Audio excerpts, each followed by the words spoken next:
Good evening, everyone. My name is Sam, and on behalf of Book Soup, I'd like to thank you all for joining us for tonight's event with Francine Rodriguez, here to discuss her new book, A Woman's Story. Tonight's event will end with a Q&A, and to submit a question, please use the Ask a Question button at the bottom of the screen. If you see a question on the list that you'd like for our speaker to answer, please click the like button, and we will try to answer as many questions as time will allow. Please also feel free to engage with each other and the conversation and the readings in the chat area. And we'll be hosting more virtual events in the near future. You can learn more about them from our website. You can follow us on social media at BookSoup. You can follow us right here on our Crowdcast page to get direct notifications. And past events are also available on our YouTube channel. Please support BookSoup and our author tonight by purchasing a copy of tonight's featured book. You can do that by clicking the green button right below the viewer screen, and it'll redirect you to our website where you can complete the checkout process. And we're also selling digital audiobooks and ebooks through Libro FM and Kobo for those interested.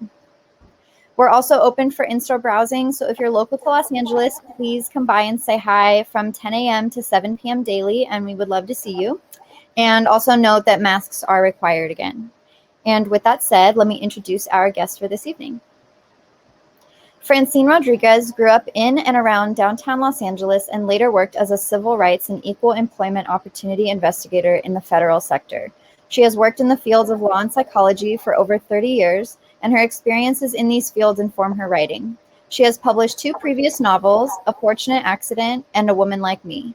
A Woman's Story is a finalist for an International Latino Book Award. Her website is francinerodriguezauthor.com. And without further ado, I'm going to turn the camera over to Francine. Thank you so much for being with us tonight at Book Soup. And for those at home, please sit back, relax, and enjoy the presentation. Thank you, Sam. I'm really happy to be here. I'm going to tell you about my latest story. It's a woman's story.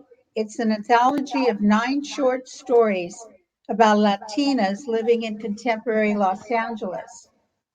These stories are not about immigrants. And when I first started looking around at literature and I first started writing, I saw that that was the only kind of literature that was out there about Latinos, Chicanas, Hispanics, whichever word you pick to choose.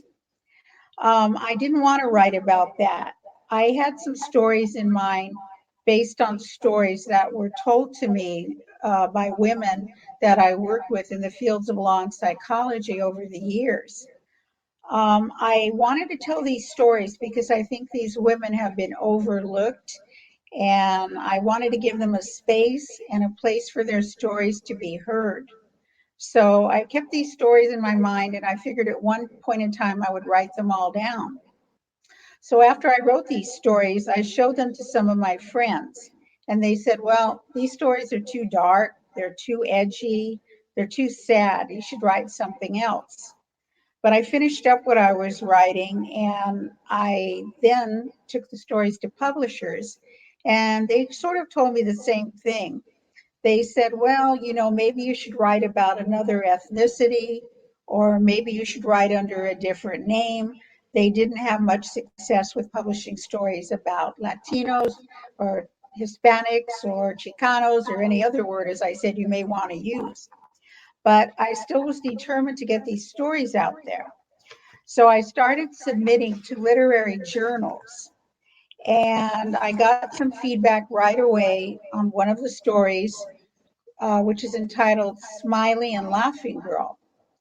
Smiley was a formerly incarcerated gang member, and Laughing Girl was her young daughter who was born to her while she was in prison. I really think they were interested in this story because it was foreign to them. Most people who write in literary journals or who publish literary journals have little or no familiarity with gang life. So after that was published, I received another call on another story, I Still Like Pink, which is a story of a young woman in high school who's trying to come out to her family. And she does finally come out after a violent act takes place in her life. That story was published in somebody else's anthology called Taboos and Transgressions. And shortly thereafter, a publisher contacted me and wanted to publish all 9 of the stories. I'm really happy that I didn't give up because, as Sam said a little earlier, A Woman's Story is a finalist in the International Latino Book Prize. I'll find out if we get the prize in October, but even if we don't, I'm very happy to have gone this far. The stories are about different women, ages with differing lifestyles, but they all have some commonalities. They've all experienced exploitation, violence, interrage, racism, sexism, problems in relationships with children and family. The women in these stories are often on a collision between culture and community, sexuality and gender. These stories speak to isolation, confusion, and bitterness. They deal with struggles that are pushed to the extreme and the continuing impact of trauma. Yet these women survive and they move forward, trying to have a better day. The stories are sometimes harsh and edgy, painful, but they let us look at the world through someone else's eyes. And these are women's stories. They are the stories we tell each other. So I'll tell you a little bit about a few of the stories, and then I'm going to read a selection from one of them. Looking for a Reason tells the story of a young soldier coming back from Afghanistan. She's traumatized and cannot really adjust to life back here in Los Angeles. She still hears her sergeant telling her, never, never throw a battery away. The enemy will get it and make an IED out of it. She's fought a war on another continent, and she's come back to find she has to fight another war here. She's told by her mother that her father and her younger brother have been taken hostage by a cartel in Mexico as they wait to cross back into the United States. But the question is, have they really? 10 Days in May is the story of an emergency room nurse during the time of COVID. She works in a large metropolitan hospital where death is a continuum. The bodies are now being moved to the basement. She's worked 3 16-hour shifts in a row with no time off. With death all around her, she finds she's fighting racism, both that of the patient and the staff, as well as her own, when rioters break into the hospital to steal drugs. All the Lonely People tells the story of Lori, a sheltered, young, and lonely divorced high school teacher who believes she understands foster children, the way they think and the way they function, because her mother took foster children in when she was a young girl. She gives in to her attraction to a male student who has been in the foster system all of his life and moved from one group home to the other. He has a penchant for violence, and his history of rejection by society leads to tragedy. He Shuffles When He Walks tells the story of an undocumented domestic who becomes pregnant by her employer and has a son. She raises her son alone after her husband leaves her. She does not tell her employer about the identity of her son, nor does she tell her son who his true father is. Per happenstance, her son meets and befriends his wild and privileged stepbrother and finds himself charged with murder. She's then confronted with a choice which will affect all of their futures. Crossing tells the story of a young graduate student who falls hard for a very good-looking foreign student who singles her out for his attention. He asks her for a favor. He wants her to help someone cross the border illegally. She discovers in doing the favor that everyone is not who they seem. Mrs. Fonseca is the story of an elderly woman. She's probably close to 80 years old. She lives alone. Her kids have long since moved away. They don't pay much attention to her. They don't call her very often. She's very lonely. Her husband has left her years ago. She's so lonely that she usually goes to bed at 6 o'clock because there's simply nothing else to do. One day, a couple moves in across from her. They're young, probably in their early 30s. She recognizes them as hipsters because they're the people who are gentrifying the neighborhood. They tell her that they plan to be screenwriters, but for the time being, they work at Trader Joe's. She really enjoys having them there. Her life becomes much more bearable because they're better than television. She can hear all of their goings on through the walls, the fights, the music, the parties. And then suddenly the woman is murdered. And she must decide, should she tell what she knows or should she follow custom and culture? I'm going to read you a story from Smiley and Laughing Girl. I should say I'm going to read you a few pages from the story, Smiley and Laughing Girl, who's a formerly incarcerated woman and who ends up having her child in a prison. And this story talks about her life in the gang before prison and after, as she struggles to raise her daughter. So let me open my book and I will read to you.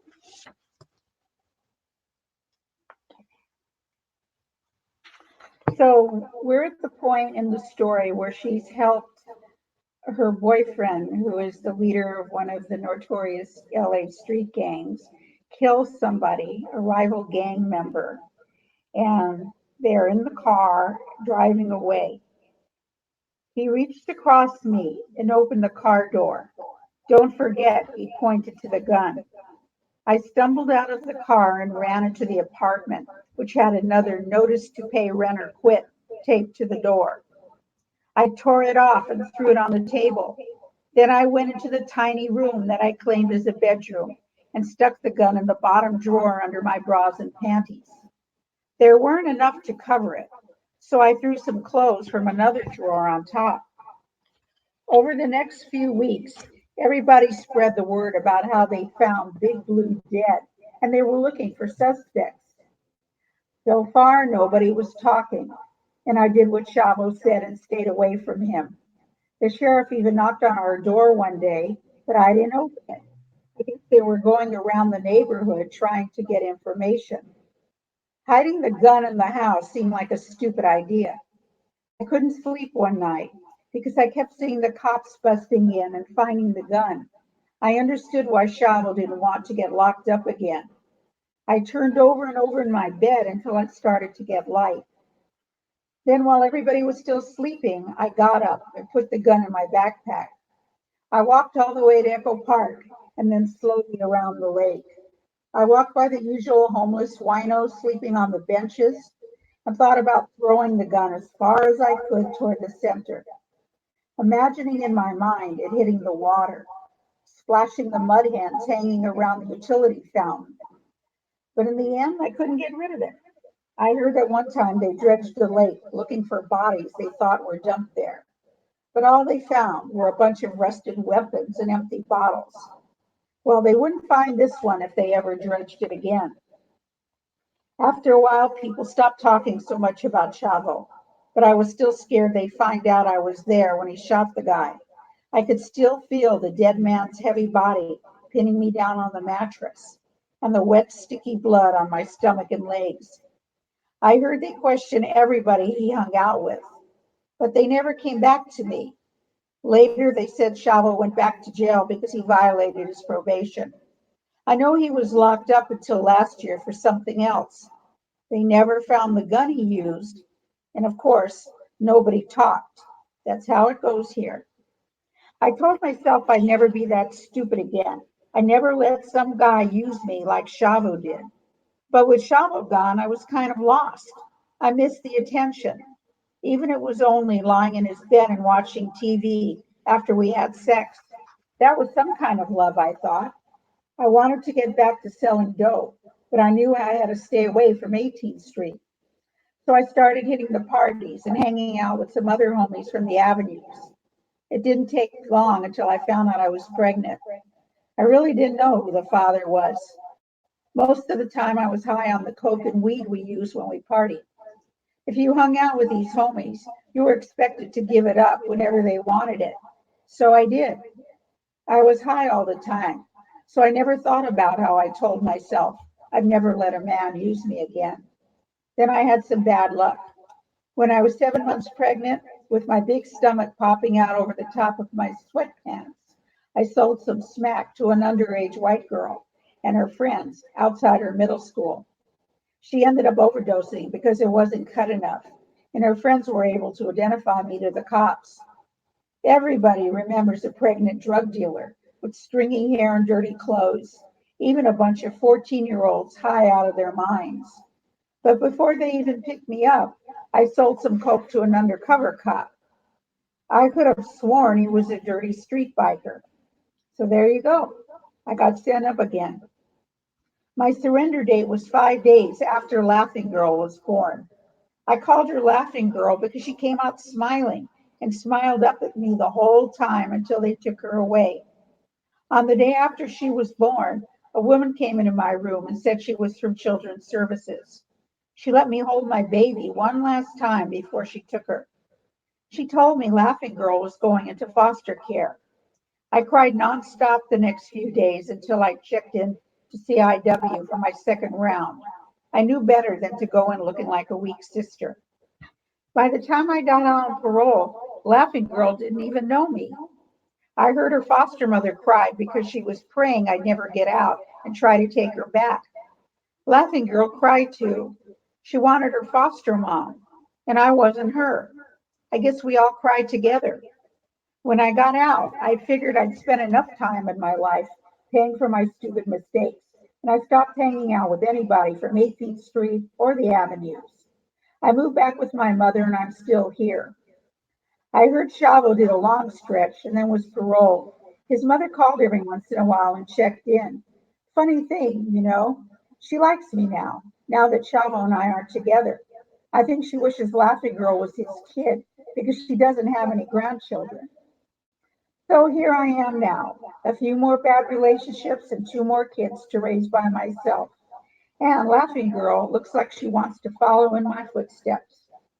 I didn't cry much at Chavo's funeral. Enough tears were falling around me to make up for the ones I didn't have. I just closed my eyes and remembered everything that happened between us, our own story, and it didn't hurt so much anymore. So much time had passed. I didn't even hate him. After the funeral, I went back to the house. Tomorrow, my mother will go out drinking with her friends, and I'll be alone with my two boys, unless I can get Laughing Girl to stay with me. Lately, all she talks about is this guy from 18th Street, Armando. I heard he has 2 strikes, and he's only been out for a few months. She thinks she's in love with him. Later, after my mother went out and I put the boys to bed, I settled down in front of the TV. Laughing Girl finally came home. She pushed the door open, staggered inside. It was almost 10 o'clock. I could see she was drunk or high by the way she moved, before I even got a good look at her eyes. Giggling and holding on to the walls, she started toward the bedroom she shared with her brothers. I yelled after her, "Don't make any noise, they're sleeping. Why don't you come in here for a little while?" "I gotta get ready," she slurred. "Ready? Why?" "Going out riding," she answered. "Mondo's picking me up." I got up and walked toward her. Even a few feet away, I picked up the heavy smell of alcohol and something stronger and more bitter, like the stuff they used to use paint mix with. No, I thought, she doesn't do that anymore. I saw her a few years back, still in elementary school, sitting by the train tracks with her chola friends, sniffing something they poured into a sock. I stared at her wide, glassy eyes, then moved from side to side and didn't see. Her hair was matted and tangled, stiff and crunchy from the mousse she poured on it. Her eyeliner was smeared, and most of her penciled eyebrows had worn off. I followed her to the bedroom where she fell against the wall while she was trying to find the light switch. Muttering to herself, she stepped out of her tight black jeans and her low-cut blouse that didn't manage to cover her stomach and pulled out a dresser drawer. The drawer stuck and she fell back on her butt, ending up on the floor swearing. The noise woke up my son, sleeping in a single bed. The younger one pulled the quilt over his head trying to shut out the light and the noise. I focused my eyes on the glare coming from the single bulb in the center of the ceiling. There was a fresh tattoo on her neck that hadn't been there the last time I saw her.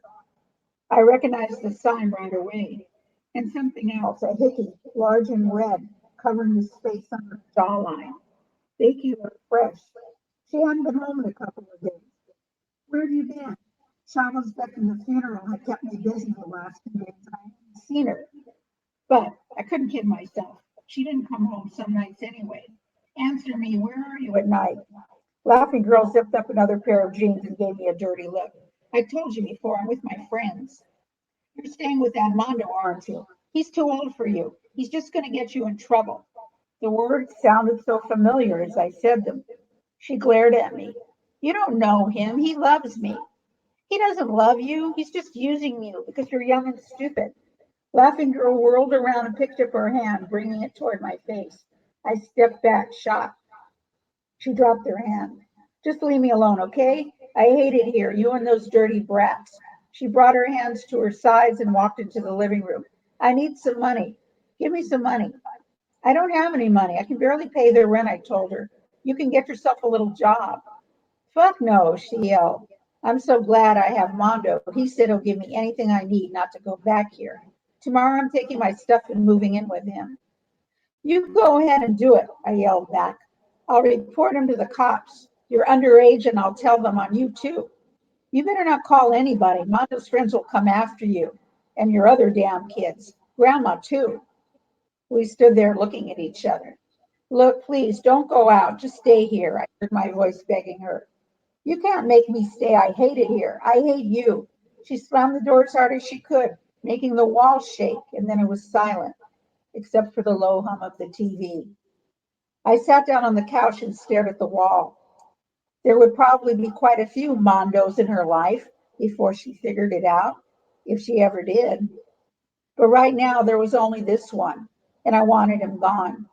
I'd seen the car he drove, and I knew more or less where he lived. But all that could be figured out. I still knew a few homeboys from 18th Street, and even a couple from the avenues. It was smart not to let go of your connections, even if you didn't hang out with them anymore. Chavo still owed me, even if he was dead, because he never paid his debt when he was alive. I kept my mouth shut, like the homie said. So it was time to reach out to them and collect. Chavo's homeboys knew how to set up a rival with guns and drugs. They even did it for some unsolved murders that the cops had given up on a long time ago. They were willing to make that snitch call. That was insurance that someone would get busted and sent away, especially if that someone was looking at 3 strikes. They still did it all the time. I lit a cigarette and sat back. The problem was that if I used the homeboys for their help now to pay Chavo's debt, I would end up owing them in the future, whenever they wanted, doing whatever they ordered. That's how it worked. Who knows what they would want me to do for them? I could end up back in prison or worse, end up dead. They might do away with my kids too if I didn't do what they said. No, I didn't want to owe them anything. I didn't want to owe anybody. I was done with them. I'd paid enough already. I went back to my small bedroom, the one I shared with Laughing Girl when she was around. I leaned my weight against the heavy oak dresser and pushed it away from the wall. Behind the dresser, I dug out a piece of the linoleum that covered the floor. The space was about a foot wide, and the shoebox that I put the gun in fit just fine. The shoebox was covered with plywood. In case anybody got that far, I nailed the piece of linoleum back over the space. I carried Chavo's gun with me everywhere. I'd lived so far hiding it, just in case anybody came looking. Just a week or so, I figured I would finally get rid of it. So much time had passed by now, I just hadn't got around to it yet. Under the bathroom cabinet was my rusty hammer, the one I used to nail a board over the broken part of the window in the bathroom and to hang my son's school pictures over the table in the kitchen. I bent down next to the dresser and used the cloth side of the hammer to remove the nails holding the linoleum. It took me a long time, but I kept at it until I reached the shoebox. Sitting back on my heels, I lifted out the gun and turned it over in my hands. There were enough bullets in the chamber. I unlocked the safety and examined it. It was just the way it was after Chavo used it and gave it to me. I felt relaxed now. I went and sat back on the couch. When I got locked up and started doing my time, the day they took away my baby, Laughing Girl, I said there was no justice. No justice for people like us, not unless we made it ourselves. There were a lot of things I couldn't do for my daughter, but I could do this right now because I wanted something better for her, even if she didn't. But maybe someday she would. Thank you.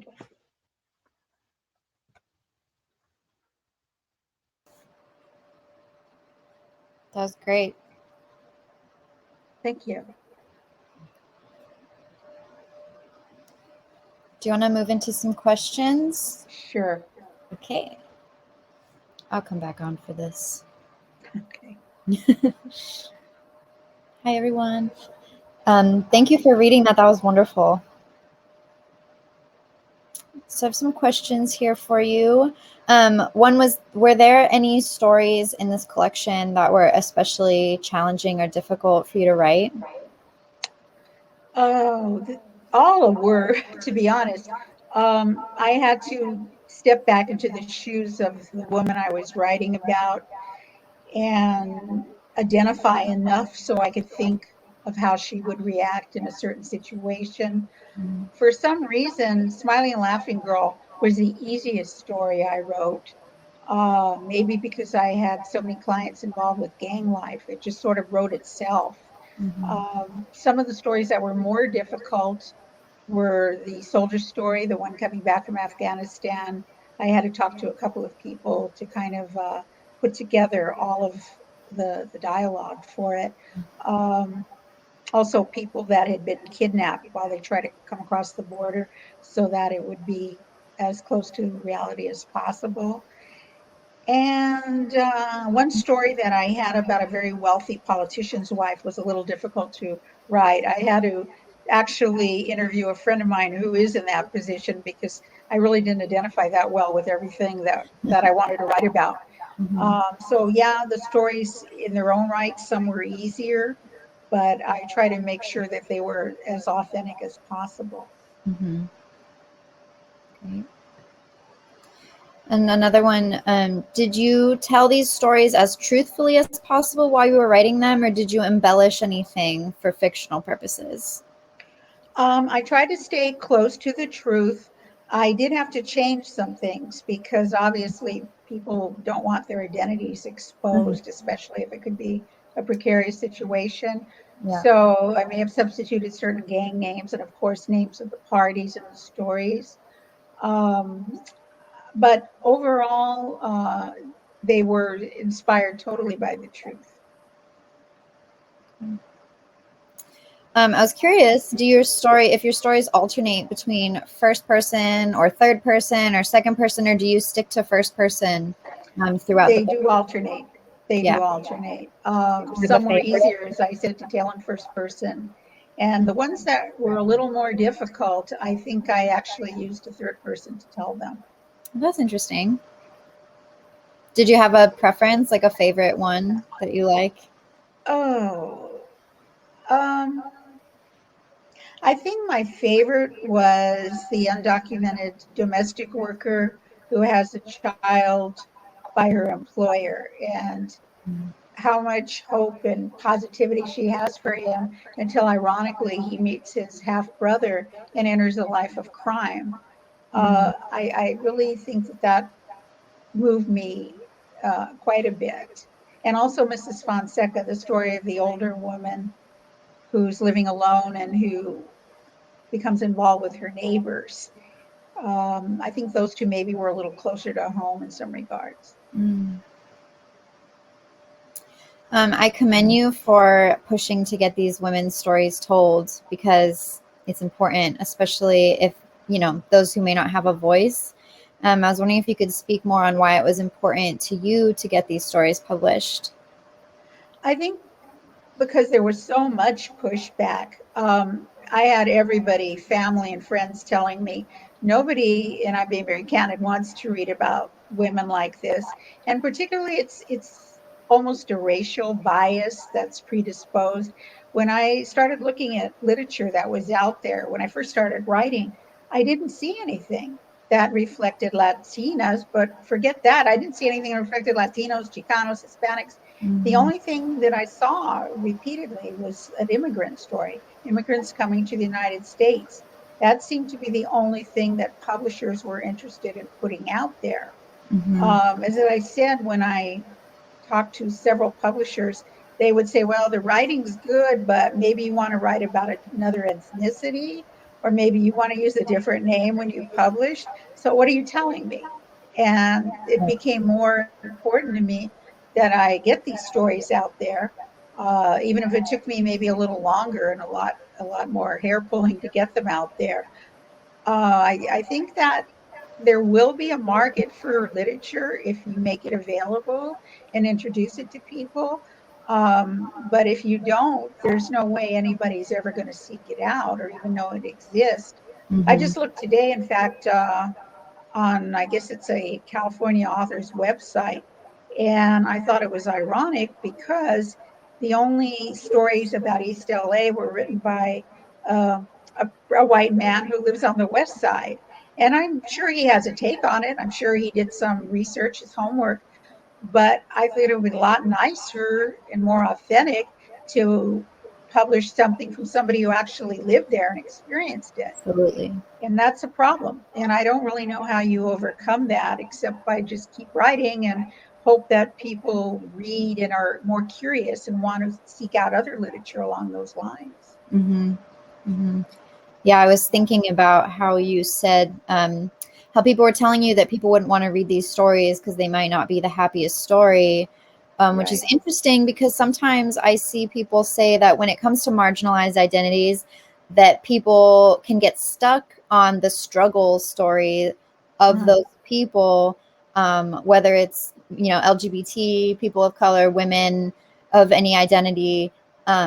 So I'm curious. It's interesting that they told you they didn't want those stories, but at the same time, readers tend to be drawn to those struggle stories or the less happy. There's a lot of fiction Right. out there that is not happy fiction. That's literary Right. fiction. And they call that, what is it, that tragedy porn or something along Oh those yeah. lines?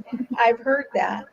I think what happens though is the daily life of some of these women may be construed as tragedy.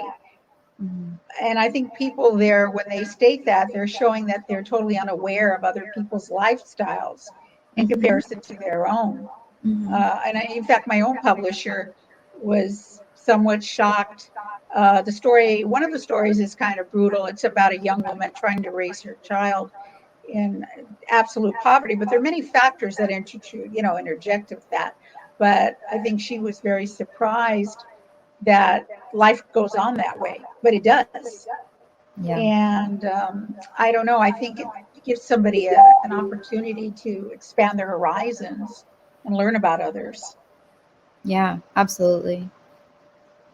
I have one more question, which is I'm going to try to ask this in a good way. How much empathy do you think writers need to have for their characters to tell their stories, whether fiction or not? Or would it maybe be unconditional acceptance to tell their stories either way? Just the way you connect to each person. Right. Well, I've always heard that your characters have to be likable in order for the reader to want to read about them or engage with them. And sometimes that's very hard to do if the character is very foreign to you. Mm-hmm. But I think in my particular case, when I wrote these stories, a lot of them were close to me because of where I grew up and what I saw, and women that I've known and women that have told me these stories. So it wasn't that difficult to feel empathy for what they went through. Mm-hmm. Could I write it without it? That's a good question. I really don't think so. I think the slant would have been a lot different Mm-hmm. because you invest a lot of emotion and energy into your characters because you want them to live on that page. And so I think empathy is part of it. If you don't have that, I think that's one of the ingredients that's missing. Yeah, yeah. I will say I'm one of the people, I see people talk about this online I don't think characters have to be likable for a story to be good. I don't, to me, that's not the point of a story, you know? I'd I much agree. rather be fascinated by a character or drawn into what they're going through, whether it's, you know, happy or sad or you know, beyond that, because life is complicated. So I like complex characters, not necessarily likable. I think that's more interesting, whether it's a book or a movie, you know, you don't Right. have to like everybody. I think of like Breaking Bad. I don't know if you've seen that, but like he's Right. not likable in the end. Right. He's totally Exactly. horrible, but you're still watching because You're you want to drawn to see what him. happens. My Yeah. first novel, Fortunate Accident, is about a notario in LA, and he's a con artist, scam all the way, taking advantage of everybody he can. But his character was very compelling. Actually, he's based on a real person that I knew. Okay. So people ask me all the time, well, are you going to write about him again? Well, where is he now? I had not followed up on him after that novel. People were drawn to him because the bad guy can be charismatic also and very Absolutely. drawing. Yeah. So yeah, I think you're right about that. I always disagree with people who tell me that, oh well, yeah, they're not likable, or and Hmm. that was part of this whole thing. I don't people saying, oh, they're too edgy, they're too dark, they're not likable, and I can say only, well, it's not Hallmark, you know, And I'm it's in its some own. people that's more interesting, or like, I mean, just because they're edgy or dark doesn't mean they're not likable. You can, if you can find something, I think the reader should also have empathy, you know, just like the writer. It's not always about um yeah, liking them, or like the characters are not there to please you. They're there to share their Right. story. And I So think if you read openly, you want to learn something and gain an yes, experience while you read, you'll get that effect. I think yeah, if you read very closed off, you won't be open to seeing what the characters are revealing. absolutely. Yes. How did you, I know you worked in government for years. How did you transition over to writing, or have you always been a writer, but you did it, you know, outside of work? I practiced law and I worked in the field of psychology. I did counseling of HIV teenagers and substance abuse, so forth and so on. So I did that for many years. I only started writing in the last 5 years, I guess you could say, Wow. because I had a lot of stories on my mind, actually. Yeah. I wanted to try to get them down before I forget them, you know. So that's what pushed me to do this. I enjoy writing. It's a very cathartic movement, and it also helps me bring people to life and give them a memory. Mhm. So many people I think get overlooked there, and I wanted to try to honor them with at least the memory of their words and their story.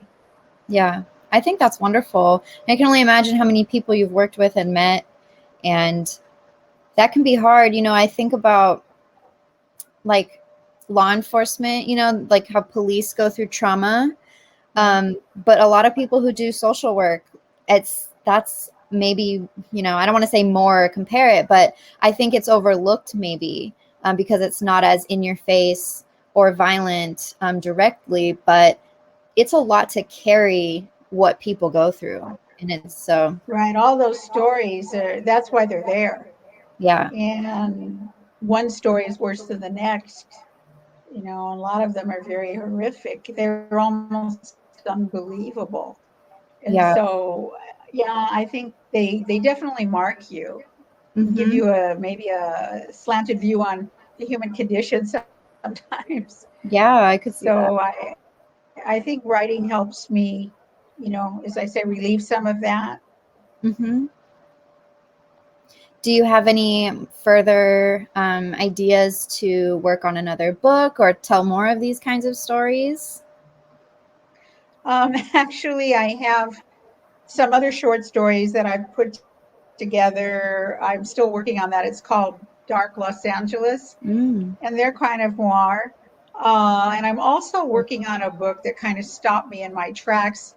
I decided to write about a very right wing neo Nazi type young woman and her life and how she got where she got. And as I started writing about her, I spoke to a few women to get some ideas who were in that movement.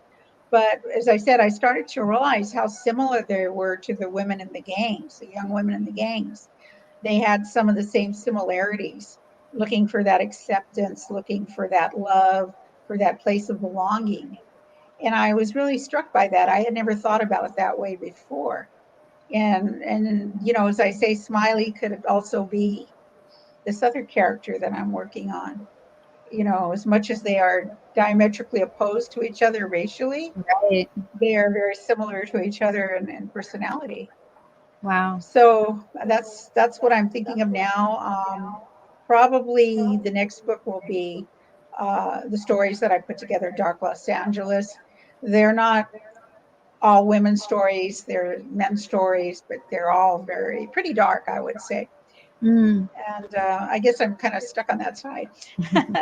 I like I've always been drawn to that kind of thing. And someone once told me, I got like a tarot reading or something, and said, you bring dark to light. And so I feel like that's what you're doing. Is Oh, like, I love the analogy. That's yeah. great. I have to remember that when people tell me, don't write that, it's too sad, you know. Well, I think that's part of life, and not everybody wants to, for some people, reading is an escape.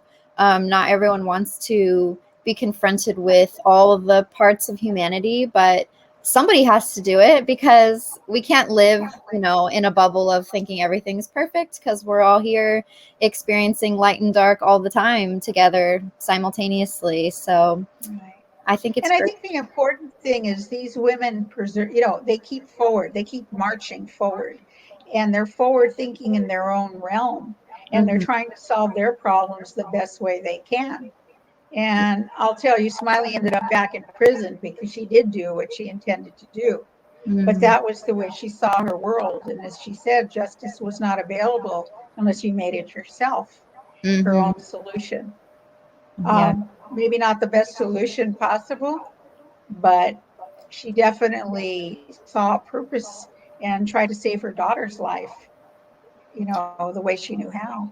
Yeah, and that's a deeper message into how the system fails us and how we don't get the support we need, whether it's in our community or, from the powers that are supposed to be there to support us that don't, whether Right. it's I think if you see that, when you read a lot of these stories, that's very evident Mhm. because you see people making do the best way they can. They do whatever they need to do to survive. Mhm. And everybody does different things to survive. And maybe these are just on the other end of the spectrum. Yeah, and that's where that empathy comes in and the compassion Yeah. for their stories and what they feel they need to do. Well, Francine, it's been a joy to hear about your book and speak with you. Do you want to talk about anything else about the book? Just hope that you know it's read and enjoyed. I think it's enlightening to some and an enjoyable read to others. But I guess what I really want to make sure is that people read these stories with the idea that they're getting to see into somebody else's life and to see how the world looks to others, not just the way they see the world in their particular vein. And that's, I think, what's the most important to me, that these women now have a voice. They're memorialized, so to speak.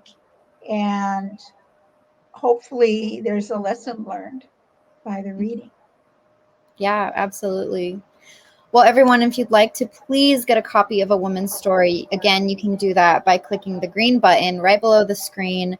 It's a really important time to support independent bookstores as well and authors. Having a book come out during a pandemic is not easy, just like it's not easy anytime, really, but especially not now. So you can do that anytime by visiting our website.